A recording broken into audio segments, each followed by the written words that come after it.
صراطا مستقيم صراط الذين أنعمت عليهم غير المغضوب عليهم ولا الضالين آمين. الحمد لله نحمده ونستعينه ونتوب إليه ونستغفره ونعوذ بالله من شرور أنفسنا ومن سيئات أعمالنا من يهده الله فلا مضل له ومن يضلل فلا هادي له رب اشرح لي صدري ويسر لي أمري واحلل عقدة من لساني يفقهوا قولي سبحانك لا علم لنا إلا ما علمتنا إنك أنت العليم الحكيم ولا حول ولا قوة إلا بالله العلي العظيم أما بعد. Yang dimuliakan Tuhan pengurusi dan ahli-ahli dan kuasa masjid, yang berbahagia tuan-tuan imam, tuan-tuan bilal, tuan-tuan guru, para alim ulama tempatan, ustaz-ustaz, ustazah-ustazah, pemimpin-pemimpin setempat, seluruhnya tuan-tuan, puan-puan, hadirin, hadirat, muslimin, muslimat yang dirahmati Allah sekalian. Alhamdulillah, syukur kita kepada Allah SWT karena pada malam ini sekali lagi diizinkan kita untuk berada dalam masjid yang mulia ini. Dapat kita solat maghrib berjemaah dan diikuti pula dengan hadir dalam majlis perjuangan di jalan Allah. Kita ini sekarang sedang berjuang di jalan Allah walaupun tak pakai senjata. Kerana barang siapa keluar dari rumahnya dengan tujuan untuk menuntut ilmu, maka dia dikira sebagai pejuang di jalan Allah. Nabi ngawani, apa kata Nabi? Man kharaja min baitihi fi talabil ilmi fahuwa fi sabilillah hatta yarji', kata Nabi. Barang siapa keluar dari rumahnya dengan tujuan untuk menuntut ilmu, maka dia sentiasa berada dalam perjuangan di jalan Allah sehingga dia kembali ke rumahnya. Kalau tak sempat balik, padam tengah mati ni, syahid. Orang syahid di antara 7 golongan manusia yang masuk syurga tanpa hisab. Siapa tanda angkat tangan? Siapa tanda syahid angkat tangan? Kalau benda orang semua angkat tangan, terlalu mudah angkat tangan. Nah, siapa tanda angkat tangan? Tak ada orang tanda, semua nak syahid betul. Kerana syahid ni 7 golongannya masuk syurga tanpa hisab. Mudah-mudahan kita masuk dalam golongan itu. Nah. Yang pertama Nabi-Nabi dan Al-Quran, yang pertama Rasul-Rasul, tak ada pun. Yang kedua Nabi-Nabi, tak ada juga. Yang ketiga para sahabat yang besar, tak ada juga. Yang keempat wali-wali yang ramai. Tapi yang ada wali-wali tak pakai. Wali nikah. Kita nak wali Allah. Yang kita tak tahu siapa yang namanya wali itu. Itu rahsia Allah. Allah yang tahu. Wali itu sendiri dia tak tahu bahawa dia itu adalah wali. Orang mengatakan dia itu wali berdasarkan ilmunya, berdasarkan ibadahnya, berdasarkan akhlaknya. Dia sendiri dia tahu bahawa dia itu adalah wali. Kalau dia tahu dia wali, dia bukan wali. Kalau dia mengaku dia jadi wali, dia bukan wali. Kita mengatakan dia wali, dia bukan. Karena kalau dia betul-betul wali, dia tak ada rasa ego, tak ada rasa sempurna. Dia berasa banyak kekurangannya, banyak kelemahannya. Kalau dia betul-betul wali, jadi Allah yang tahu. Mana tahu kan kalau depan datang satu orang dari kampung, kata teman nanti jadi wali ni, apa buat? Kalau ada orang dari kampung kata teman mana nanti jangan jadi wali ni, apa buat? Cari penyapu. Buat bukan apa-apa. Halau balik. Dan dia bukan wali, dia kuali. Nah, itu yang keempat. Yang kelima, orang-orang yang mati syahid. Nah, tindak itu mudah-mudahan kita mati dalam perjuangan di jalan Allah. Yang keenam, orang yang sangat sabar masuk syurga tanpa hisab. Kerana ini janji Tuhan. Allah janji dalam Quran. Ya. Innama yuwaffas sabirun ajrahum bighairi hisab, kata Allah. Sesungguhnya pahala bagi orang yang sabar itu tak dapat dikira berapa banyaknya. Terlalu banyak yang kena. Yang ketujuh ini tak ada. Depan saya yang soal tak ada. Di Malaysia ni payah nak tahu pun. Iaitu orang yang sangat miskin tapi redha dengan kemiskinannya. Ya, tapi luar negara ada, di Palestin ada, di Gaza ada, di Syria ada, di Lebanon ada. Sangat miskin tapi redha dengan kemiskinan. Jadi itulah golongan manusia yang masuk surga tanpa hisab. Bagi kita, yang boleh kita usahakan ialah berjuang kerana Allah. Mudah-mudahan kita syahid dalam perjuangan kerana Allah, masuk surga tanpa hisab. Baik, untuk malam ni kita sambung lagi pembacaan kita. Saya bukan ngajar ni macam. Tajuk kita ni masih lagi cara-cara memelihara anggota yang 7.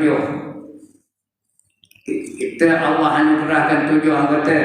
Yang pertama mata, yang kedua telinga, yang ketiga lidah, yang keempat tangan, yang kelima kaki, yang keenam perut, yang ketujuh kemaluan.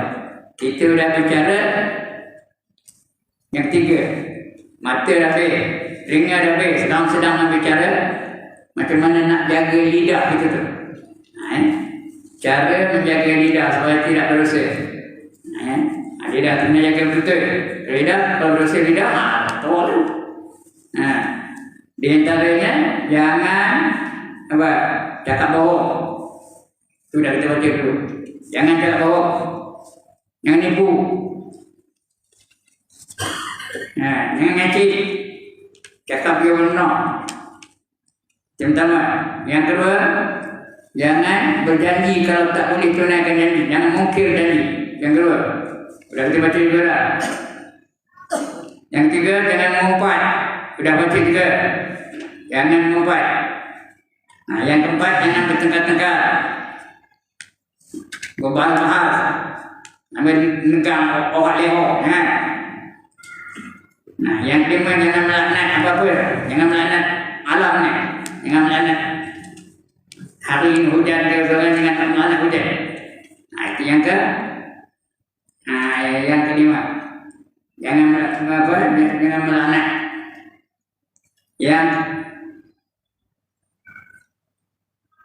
Yang kelima salah. Yang kelima tadi jangan puji diri. Jangan puji diri. Yang keenam jangan melaknat. Yang ketujuh jangan mendoakan kecelakaan bagi orang lain. Yang ke-8 jangan bergurau-gurau yang berlebih-lebihan. Itu cara kita menjaga lidah. Untuk malam ni kita sambung bacaan kita. Jangan kata salah saya yang keempat. Ya ke? Ya. Betul. Yang keempat. Yang apa? Yang kedua. Yang keempat betul. Yang keempat betul. Iaitu apa? Jangan apa? Nampak? Jangan bertengkar-tengkar. Jangan banyak berbahas. Yang keempat. Betul, yang tengok ya. Yang keempat. Tengok apa ya? Tak nampak, kena pakai suluh nampak. Yang keempat, berdebat. Tahu berdebat, berbahas. Berdebat atau bertengkar dan suka membantah perkataan orang lain. Cakap orang tak betul, dia yang betul. Jangan begitu. Kita kena elakkan pertengkaran. Kalau dia salah, dia akan dapat syurga. Siapa mengelakkan pertengkaran sedangkan dia tahu dia itu salah, dia akan dibina syurga baginya. Dibina syurga baginya oleh Allah. Dia tahu dia salah, dia tak tengok. Dia ingat kalah. Allah akan bagi dia syurga. di pinggir-pinggir syurga, di luar-luar kawasan luar syurga lah, bukan di tengah syurga. Anda dia tahu dia salah, jadi dia mengalah. Barang siapa mengelakkan bertengkar walaupun dia dalam kebenaran, dia tahu dia benar, tapi tak lawan-lawan, dia tahu dia mengelakkan pertengkaran, balik aja dia, ambil kamu menang, padahal dia tahu dia benar. Dia akan dapat syurga, dibina oleh Allah syurga di tempat yang tertinggi dalam syurga, namanya Illiyin. Itu dia ya. Jadi jangan banyak bertengkar, jangan dengan negara-negara awak lewat. Perkara ini adalah menyakitkan hati. Kalau tengkar menyakitkan hati, boleh bertemu, boleh mata-mata muka, boleh bertampur-tampur, boleh berpukul-pukul, malahan boleh berbunuh-bunuhan boleh kalau dia rajin tengkar ya. Perkara-perkara ini adalah menyakiti hati orang yang dipercakapannya, yang dia cakapinya, dan terkadang sampai ke peringkat membunuh. Sampai membunuh ada, membodohkan, bunuh.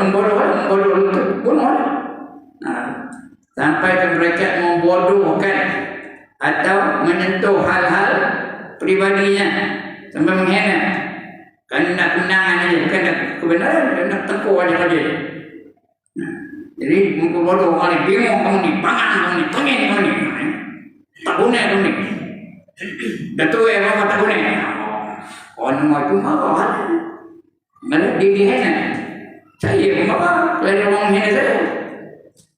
Bila bagi kalau orang tu pandai parah lagi dah, boleh berlaku perkarahan, boleh berlaku perkelahian, boleh tumbuk-menumbuk dan sebagainya, boleh berbunuh-bunuhan boleh, atau menyentuh hal-hal pribadinya kemudian dalam perintahan dan pertengkaran, dalam perbantahan dan pertengkaran ini selalunya tidak terlepas daripada memuji diri.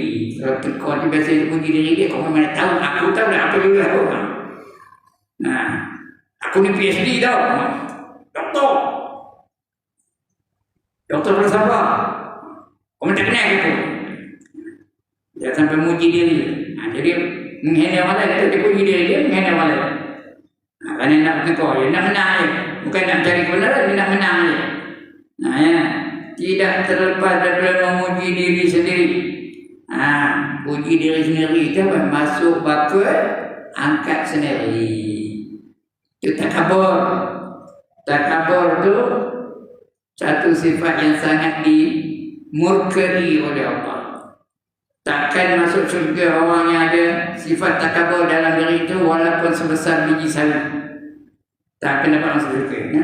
Sebesar zarah itu lebih kecil daripada biji sawi. Kalau ada sifat takabur, yang boleh takabur hanya Allah saja. Jangan kita pula nak merapai sifat Allah. Allah boleh takabur. Nama pun Al-Mutakabbir. Gelaran bagi Allah itu Al-Mutakabbir. Dia boleh takabur kerana dia memiliki segala-galanya. Dia memang layak. Orang cakap ni hanya layak. Contoh, siapa layak macam? Siapa layak untuk takabur? Cakap tangan aja dengan mereka anak-anak gambar mereka punya. Nak masuk dalam TikTok. Kita ni tak layak nak takabur. Yang boleh takabur hanya Allah saja. Kerana Allah memiliki segala-galanya. Dia menjadikan segala-galanya. Dia dah kabur dengan kita. Allahul ladzi khalaqas samawati wal arda ma bainahuma. Allah dialah yang menjadikan langit dan bumi dan barang yang antara keduanya. Jadi dia boleh takabur kerana dia menjadikan langit, dia menjadikan bumi. Dia mencipta segala-galanya. Selain dari dia, semua dicipta olehnya. Faham gayanya? Selain daripada Allah, semua Allah cipta. Langit Allah cipta, bumi Allah cipta, gunung Allah cipta, matahari Allah cipta, bulan Allah cipta, bintang Allah cipta, laut Allah cipta, apa saja semua Allah cipta selain daripada diri dia sendiri. Jadi dia boleh takabur, dia layak untuk takabur. Itu di antara namanya Al-Mutakabbir, yang takabur. Kalau kita nak takabur, maknanya kita mengapai sifat Allah Ta'ala. Bersusur. Itu kata Allah, jangan begitu. Jangan memuji diri. Artinya memuji diri sendiri dan menganggapnya bersih, mengatakan diri itu bersih, tak ada dosa, tak ada kesalahan, tak ada kelemahan. Katakanlah menganggapkan dirinya bersih daripada segala keaiban, tak ada benda yang memalukan, tak ada benda yang mengaibkan. Suci aja. Dia mengatakan diri dia suci. Itu yang kita masuk bangka angkat diri. Jangan bawa itu. Suci daripada segala keaiban dan menganggap diri sendiri mempunyai kepandaian. Dia menganggap diri itu pandai. Dia bukan pandai pun. Yang betul-betul pandai Allah. Yang betul-betul memiliki ilmu Allah. Kita setakat mana yang diizinkan oleh Allah itu yang ada ilmu kita ni. Apa yang Allah izin itulah ada. Dan Allah dah kata, "Wa ma utitum minal ilmi illa qalila." Dan kamu tidak diutuskan ilmu melainkan hanya sedikit saja. Komik yang kita ni. Yang betul-betul mengetahui Allah. Kerana Allah itu sifatnya al-ilmu. Sifat Allah mengetahui segala-galanya. Dia tahu benda yang wajib itu diri dia sendiri. Dia tahu benda yang mustahil, benda tak ada yang menyerupai dia. Benda itu tak ada, tapi dia tahu. Orang pun tak ada. Tapi lebih lagi dia tahu benda-benda yang harus. Selain daripada dia itu harus. Selain daripada Allah itu adalah harus. Gunung itu harus. Malaikat itu harus. Manusia itu harus. Binatang itu harus. Laut itu harus, sungai itu harus, apa saja selain Allah Ta'ala itu namanya harus. Atau alam boleh, harus boleh. Atau nak spesial kita mungkin, mungkinat, kalau banyak mungkinat namanya, itu harus betul. Semua Allah cipta semua itu. Dia boleh tak buat, kita tak boleh. Ilmu dia tahu semua-semuanya. Kita banyak tahu, banyak tak tahu. Tuan-tuan ni banyak tahu ke banyak tak tahu? Banyak tak tahu. Tahu sikit no. Yang cakap ni begitu juga. Banyak tak tahu, dah tahu. Saya tahu tengok orang putih. Ada sikit-sikit yang Arab. Tapi cakap Jerman tak tahu. Cakap Jepun tak tahu. Cakap Kamboja tak tahu. Cakap Vietnam tak tahu. Cakap Thailand tak tahu. Kalau cara-cara tahu, dia dah kata mana. Ada itu tahu. Jadi yang tahu sikit benar. Itu Allah kata, "Wa ma utitum minal ilmi illa qalila." Dan tidak aku beri kamu ilmu melainkan hanya sedikit saja. Komik je. Jadi tak payah lagi mengaku pandai. Tak payah lagi mengaku banyak ilmu. Yang betul-betul memiliki ilmu sempurna hanya Allah Subhanahu wa Ta'ala. Kita nampak terus apa yang kita tahu tu hanya setakat yang mana diizinkan oleh Allah Ta'ala. Jadi bukan banyak sikit pun. Begitulah. Jangan menghina-hina orang lain. Dan ilmu pengetahuan kemudian daripada pertengkaran, dia bertengkar-tengkar. Ini menimbulkan pula permusuhan. Jadi kita bertengkar, timbullah permusuhan, sakit hati, geram, dendam. Nanti kamu dendam, ada permusuhan. Timbullah permusuhan yang berterusan kerana engkau tiada bertengkar dengan orang yang jahil, kecuali ia menaruh dendam. Kalau tengah-tengah dia tu jahil, dia dendam kita. Keram kita ke nanti kamu apa dia peluang teruk. Itu dendam kita. Bukan dendam tu rindu lah. Ini dendam nak merosakkan dia. Itu dendam. Menaruh dendam untuk menyakiti engkau pada suatu masa nanti. Dan engkau tiada bertengkar dengan orang yang banyak sabar. Orang banyak sabar dia tak bertengkar lah. kecuali pada suatu masa nanti. Kecuali pada suatu masa nanti ia akan habis solat. Ada juga manusia tu, ada solatnya habis. Itu masa itu berbunuh betul, betul-betul betul. Sudah habis kesabarannya. Sebab itu tuan-tuan, sabar ni sampai bila? Sampai bila kita nak sabar ni tuan? Sampai mati. Allah hendak kita mati dengan membawa sifat sabar. Allah hendak kita mati itu membawa sifat redha. Allah hendak kita mati membawa sifat qanaah. Allah hendak kita mati membawa sifat syukur dan sebagainya. Sifat-sifat mahmudah, sifat yang baik-baik itu patutnya kita miliki sampai kita mati. 10 sifat yang baik itu taubat, khauf, zuhud, harap, redha, sabar, sampai bila? Sampai mati. Kadang-kadang ada di kawan macam tu. Saya pernah jumpa satu orang berteduh pada atau hujan. Saya naik motor berteduh di daerah, jumpa orang tu. Sembang dia menceritakan orang tu mengenai dia gini. Ada katanya. Saya pun dah tak tahan ke mana, sabar aja lah. Ditekinya saya tahu. Sampai bila yang sabar? Sampai bila yang sabar? Akhirnya saya kalau tekin, orang saya tekin balik. Sampai mati lah. Sampai bila yang sabar? Sampai mati lah. Mati baru dia. Sampai mati baru dia. Jangan suka-suka maaf saya, sabar lah. Kalau anak kita ni ada perasaan sabar, ada perasaan redha, ada perasaan qanaah, ada perasaan tawaduk, ada perasaan syukur dan sebagainya. Itu sifat-sifat yang baik. Kalau dia akan menaruh dendam.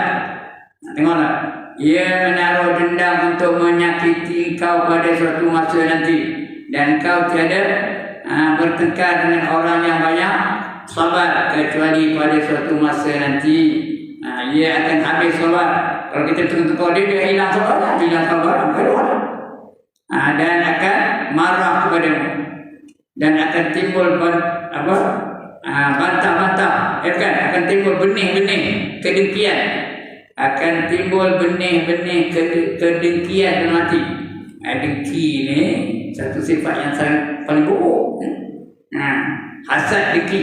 Dekat Arabnya hasad, kat Melayunya dengki. Tapi orang Melayu suka buat perkataan berganda.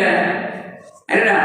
Hasad, dengki, kasih sayang, terang benderang, gelap gelita, gemuk getempol, kurus kering. Ini cikgu bahasa Melayu ni tau. 31 tahun ngaji sekolah, ngaji perkataan apa? Perkataan berganda. Ini orang betul ke? Hasad, dengki. Pada hasad tu dengki tu. Malam Lailatul Qadar tak betul itu. Mana ada malam Lailatul Qadar? Malam tu malam lah. Lailatul tu malam kan? Yang betul apa? Malam Qadar betul. Tanda sebut malam Lailatul Qadar betul. Tanda Lailatul Qadar tu hanya satu malam aja. Kalau malam Lailatul Qadar maksudnya malam Qadar. Kalau malam Qadar banyak ke satu?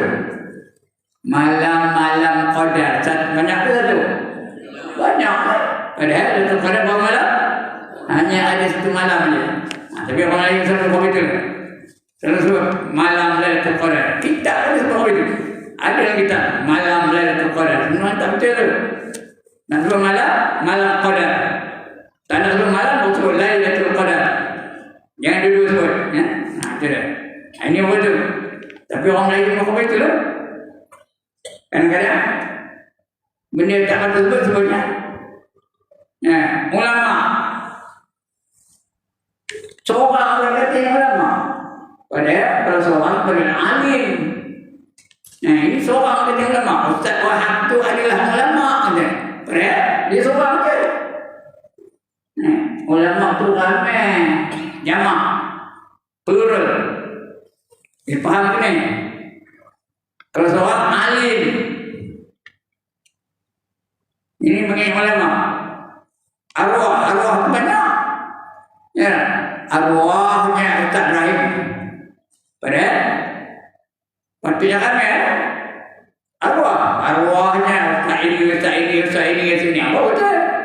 Tapi tidak, orang Melayu selalu itu arwahnya sharing itu. Pada seorang itu bukan arwah, roh. Nah, dia rohnya.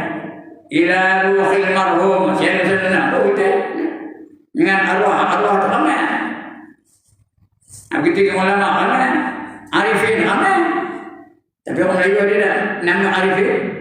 Ada tak orang Melayu seorang namanya Arifin? Ada. Patutnya Arif saja, bukan Arifin. Arifin itu apa? Nah, itulah orang Melayu. Suka mengubah. Maksud saya orang Melayu juga. Bukan dia apa nak mengenai orang Melayu. Kesilapan bahasa Malaysia. Ramai ada seorang katanya ramai. Nama seorang namanya Arifin. Seorang namanya Abidin. Abidin itu ramai. Kalau seorang Abid. Kalau ramai Abidin. Saya berkata juga Arab. Pasal wakil daripada ayat Arab. Ya. Tapi kalau salah penutup. Kalau ramai Abidin. Kita ni Abidin belakang ni. Penutup belakang ni. Kalau seorang Al-Abid. Begitulah seterusnya. Jadi jangan jadi orang itu. Nanti akan habis lawar akan marah kepadamu dan akan timbul benih-benih kedengkian. Kedengkian itu hasad kira dalam hati.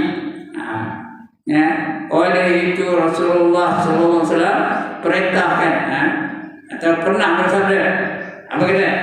Kata Nabi, man tarakal mira'a wa huwa mubtilun banallahu lahu baitan fi raidil jannah fil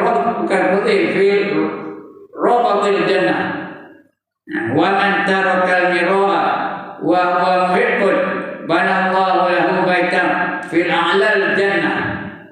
Itu kata Arab. Apa artinya kamu lagi tahu? Saya betul Arab. Kamu lagi tahu kan? Ini dari mana ni? Saya dah sebut tadi ni. Kalau ingat apa yang saya sebut tadi, hadis ini dah saya kabarkan maksudnya. Artinya sesiapa yang sanggup meninggalkan bertengkar sedangkan ia adalah di pihak yang salah. Dia tahu dia salah, jadi dia tak tegur. Allah akan membina untuknya sebuah rumah, sebuah malaikat di tepi syurga, di pinggir-pinggir syurga. Jadi tidak segera masuk syurga pada luar. Pinggir syurga pun jadilah. Masuk kawasan syurga juga. Dan barang siapa sanggup meninggalkan bertengkar sedangkan dia adalah berada di pihak yang benar, dia tahu benda benar. Kalau dia bertengkar dia mesti benar punya. Dia akan menang. Tapi dia tinggalkan supaya jangan ada permusuhan, jangan ada perbodohan, jangan ada masa-masa muka. Tinggalkannya. Allah akan membina untuknya sebuah rumah di tempat yang tinggi di dalam syurga. Syurga itu tinggi, apa kawasan panggil Iliyin atau Iliyun, tempat yang tinggi di syurga. Tempat tinggi itu mulia ke rendah. Kalau orang kaya buat rumah, tempat tinggi kan tahu tak? Lembah ke tempat tinggi? Tempat tinggi lah, orang nampak dari jauh. Nampak dari jauh dia nampak itu tempat tinggi. Itu betul lah. Dan janganlah engkau tertipu dengan hilaf syaitan. Ini sudah baca hari ini. Ada tak ada saya dah baca kan? Ini baru nak baca pagi ni, malam ni. Sambungan itu. Itu baca hari ini. Dan janganlah engkau tertipu dengan hilaf syaitan. Syaitan itu pokoknya memusuhi kita. Allah dah bagi amaran syaitan. Alam a'had ilaikum ya bani Adam alla ta'budu syaitan innahu lakum aduwwum mubin. Bukankah sudah kau kabur kepada kamu wahai anak Adam? I have already told you. Jangan kamu ikut kata-kata syaitan. Allah ta'budu syaitan. Jangan kamu ikut kata syaitan. Innahu lakum aduwwum mubin. Semuanya dia untuk kamu adalah musuh kamu yang sangat nyata. Syaitan itu musuh ya. Ada kan ini? Jawab. Jadi jangan ikut kata syaitan. Kerana syaitan selalu mengatakan engkau mesti bertengkar dengan mereka kerana engkau adalah memperjuangkan kebenaran. Oleh itu jangan berlemah lembut di dalam hal ini. Tegakkan kebenaran. Sebenarnya syaitan telah berjaya menipu orang-orang yang bodoh. Apa itu orang yang bodoh, yang ketipu bodoh. Sehingga mereka tercebur dalam jurang kejahatan. Sedangkan mereka menyangka bahawa mereka berbuat kebaikan. Allah kata, "Afaman zuyyina lahu su'u amali fara'ahu hasana." Apakah kamu tak nampak syaitan perhiasi perbuatan kamu yang jahat tu, lalu kamu menyangka kamu buat baik? Ya? Jangan macam kamu ingat kebaikan, pokoknya syaitan sudah pujuk dia. Jangan supaya dia melakukan kejahatan. Dia tertipu dengan syaitan. Syaitan dengan tipu helahnya selalu berusaha menampilkan kejahatan dalam bentuk kebaikan. Lalu ia memolok-molok orang yang telah ia perdayakan itu. Ia molok-molok sambil kebenaran adalah satu perkara yang baik, iaitu di hadapan orang yang memang mahu menerimanya. Dan mestilah dengan cara nasihat dari hati ke hati. Kalau boleh dari hati ke hati dengan lembut. Dengan lembut, jangan bertengkar-tengkar, jangan merah-merah pada muka. Dari hati ke hati. Bukan dengan cara bertengkar, kerana nasihat itu mempunyai caranya yang tersendiri dan berhajat kepada kelembutan. Kalau tidak, nasihat itu akan terbalik menjadi fadhihah. Namanya fadhihah. Fadhihah itu artinya apa? Mengolok-olok orang lain, pendedahan aib orang lain. Maka jadilah kerosakan itu lebih banyak daripada kebaikan. Sikit lagi tuan. Dan sesiapa yang selalu bergaul dengan ulama teramai bergaul dengan ulama, bergaul dengan Ustaz Wahab, bergaul dengan Ustaz Dr. Husni, bergaul dengan Ustaz Azmi, bergaul dengan Ustaz apa lagi yang ngajar sini, Ustaz Zakaria, bergaul dengan ulama. Zaman sekarang ni, siapa selalu bergaul dengan ulama di zaman sekarang ni, pasti ia akan menjadi orang yang suka bertengkar-tengkar. Dia suka berkawan dengan ulama. Ini kata ini kawan ustaz ni tau, ini kawan Ustaz Wahab ni. Dia suka bertengkar kerana dia menghasilkan itu banyak ilmu dan suka berdebat. Dan susahlah ia hendak berdiam kerana ulama usuk. Ulama usuk tu apa? Ulama yang jahat. Ulama-ulama yang menggunakan ilmunya untuk kepentingan diri dia sendiri, untuk harta, untuk kemasyhuran, untuk pangkat, untuk senang bertindak dan sebagainya. Itu ulama usuk. Kata Nabi, kamu kena lari daripada ulama usuk lebih laju daripada kamu lari daripada harimau. Lebih laju daripada kamu lari dari harimau. Itu ulama yang jahat. Nama ulama usuk telah mengatakan bahawa pertengkaran itu adalah satu perbuatan yang terpuji. Ulama usuk kata terpuji, padahal dia itu jahat. Perbuatan yang terpuji dan kemampuan mengemukakan hujah-hujah dan perbincangan itu satu perkara yang sangat baik kata dia. Padahal bertengkar-tengkar jahat, bukan baik ya. Tapi syaitan kata buat tengkar, lawan. Jadi dia ingat baik. Maka hendaklah engkau lari daripada mereka. Pada ulama maksud tu lari daripada dia. Hendaklah engkau lari daripada mereka. Iaitu ulama maksud tu seperti engkau lari daripada harimau. Di Nabi ngomong tu, aku ni dengan ulama maksud ni aku lari daripada dia. Dia jauh daripada aku, lari daripada harimau. Dari harimau tu laju lari kan. Tapi dengan ulama maksud dia laju daripada harimau tu.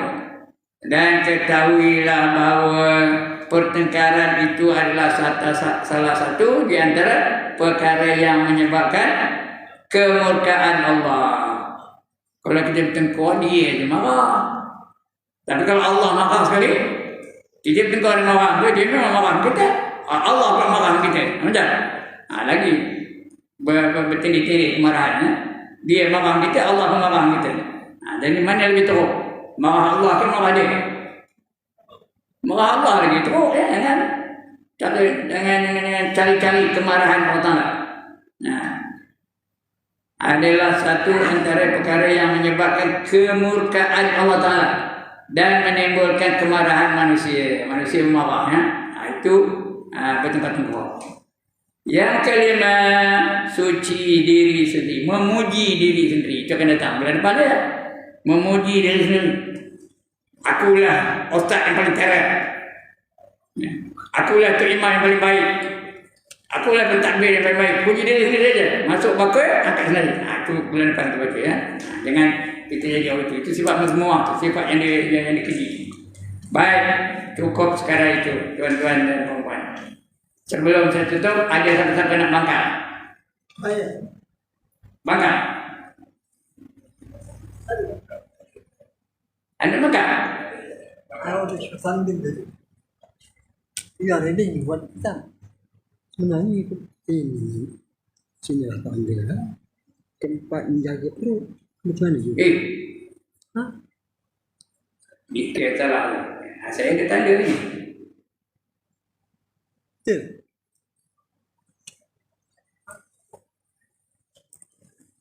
Dia kata memelihara perut. Perut lambat lagi. Ini baru lidah.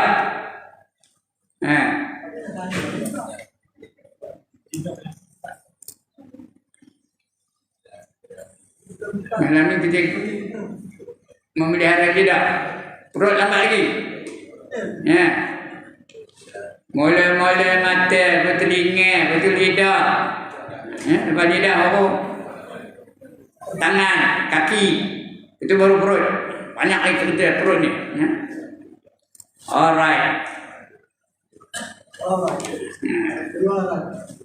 Lagi?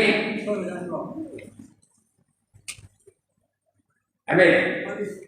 Sekian dulu aku qawli hadza wa astaghfirullah azim li wa lakum wa lisairil muslimin wal muslimat wa ya fawzal mustaghfirin wa ya najat at-taibin. Assalamualaikum warahmatullahi wabarakatuh. A'udzu billahi minasyaitonir rajim. Bismillahirrahmanirrahim. Alhamdulillahirabbil alamin wassalatu wassalamu ala asyrafil anbiya wal mursalin wa ala alihi wa sahbihi ajma'in. Allahumma ighfir lana dhunubana wa liwalidina warhamhum kama rabbawna shighara wa li jami'il mu'minina wal mu'minat wal muslimina wal muslimat al ahya'i